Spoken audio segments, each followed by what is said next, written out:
Peternak asal Boyolali Pramono, saudara, kini gundah karena usaha dagang pengepulan susunya terancam gulung tikar setelah mendapat tagihan pajak ratusan juta rupiah. Padahal ada ribuan peternak sapi yang sangat bergantung pada pengepulan susu milik Pramono. Bagaimana upaya Pramono mengatasi masalah ini? Sudah hadir bersama saya ada Bapak Pramono dan juga peneliti senior Indef Tauhid Ahmad. Mas Tauhid, selamat malam. Pak Pramono, selamat malam. Selamat malam, apa kabar? Kabar baik Pak Pramono, saya mau ke Bapak dulu. Bapak, jadi benar Bapak ini menunggak tagihan pajak ratusan juta rupiah, Pak? Ya, katanya menunggak 671 juta. Menunggaknya itu atau tidak dibayarkan itu sejak kapan, Pak? Sebenarnya saya tidak tahu itu. Itu kan 2018 saya itu sudah bayar 5 juta. Jadi tahun 2021 saya dipanggil kantor pajak. Nah, pengerjaan saya kan pajak Boyolali. Ternyata kantor pajak Solo. Akhirnya saya datang ke Solo. Lalu dari kantor pajak Solo ke tempat saya. Jadi meneliti laptop-laptop yang ada. Setelah itu saya dipanggil ke Solo. Saya dipanggil Solo dikenakan pajak 2M. Oke. Saya kira ya. Pak Pramono, jadi Bapak ini ditunggak sampai 2 miliar rupiah, padahal Bapak selalu bayar? Ya bayar 5 juta. Bayar 5 juta per bulan? Ya, ini kan dari awal dulu ya. Saya mulai awal atau enggak? Oke. Saya mau kalau gitu ke pandangannya Mas Tauhid. Tadi kalau dari Ditjen Pajak kan bilangnya ini nunggak pajak. Tapi kemudian tadi Pak Pramono bilang saya bayar kok sebulan 5 juta. Tapi tiba-tiba dikenain sampai... Enggak, 1 tahun 5 juta. Oh, 5 juta maksudnya itu dari semua ya Pak? Ya, 1 tahun itu 5 juta. Oh oke, 1 tahun 5 juta, oke. Kalau dari Mas Tauhid sendiri sebenarnya melihat hal ini bagaimana sih Pak? Ya, kalau saya lihat memang kalau soal perpajakan biasanya ada klarifikasi dan juga katakanlah restrukturisasi pembayaran pajak ya. Intinya bahwa kewajiban pajak tetap harus dilaksanakan, tetapi kewajiban mencicil sesuai dengan kemampuan daripada wajib pajak begitu. Kalau memang sudah ada perjanjian tertulis katakanlah bahwa akan mencicil sekian tahun, saya kira itu bisa dimaklumi sebagai satu rangkaian solusi begitu yang bisa diambil win-win solution bagi dua belah pihak begitu.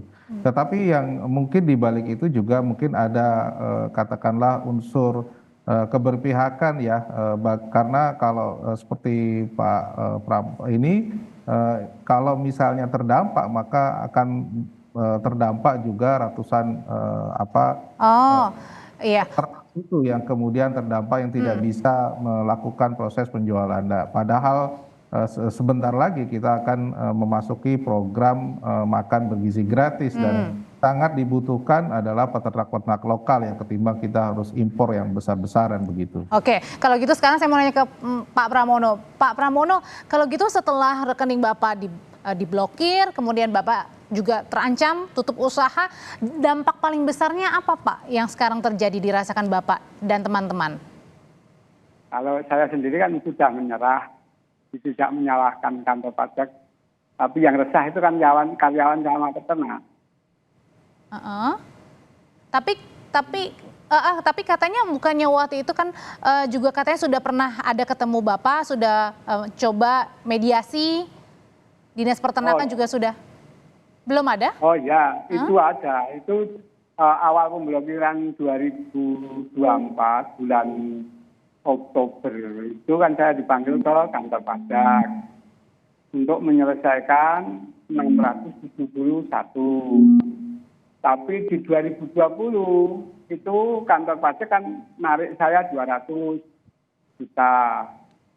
Kalau kamu bisa membayar 200 juta, semua urusan selesai gitu loh.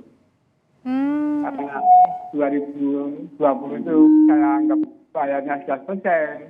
Kenapa sekarang masih ditarik 600 juta, 71 juta gitu. Oke, Pak. Ya.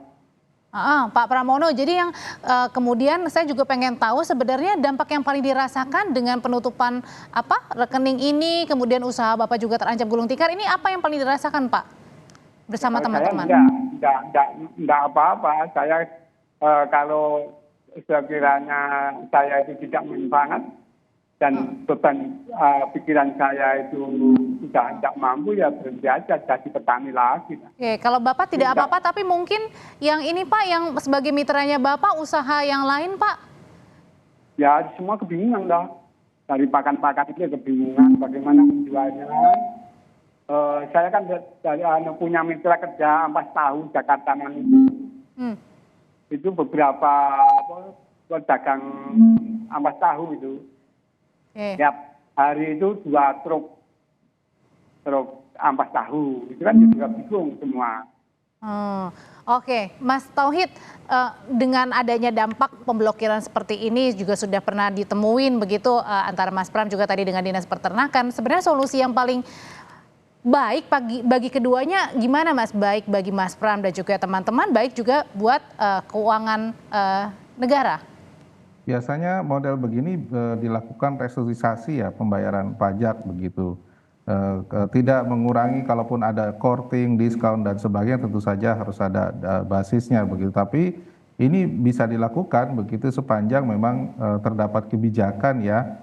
Karena ini kan menyangkut UMKM kita di tingkat bawah, dan saya kira bukan hanya industri tekstil tapi juga bagi para peternak yang model-model seperti ini bisa jadi terjadi ya. Kita juga lihat di beberapa kasus model ini bisa dilakukan begitu sepanjang memang ada keinginan daripada seperti Pak Pram ini membayar kewajibannya walaupun mungkin jangka waktu yang cukup lama. Diperpanjang Karena itu ya. Dampaknya ke para peternak susu yang berada di bawahnya akan sangat ketara sekali, dan ini para peternak susu yang akan terdampak juga luas begitu. Oke, Mas Tauhid terima kasih untuk pandangannya. Pak Pram terima kasih untuk ceritanya, semoga cepat selesai ya Bapak ya, supaya Bapak dan teman-teman juga bisa kemudian menjualkan susunya lagi, melanjutkan usahanya. Selamat malam.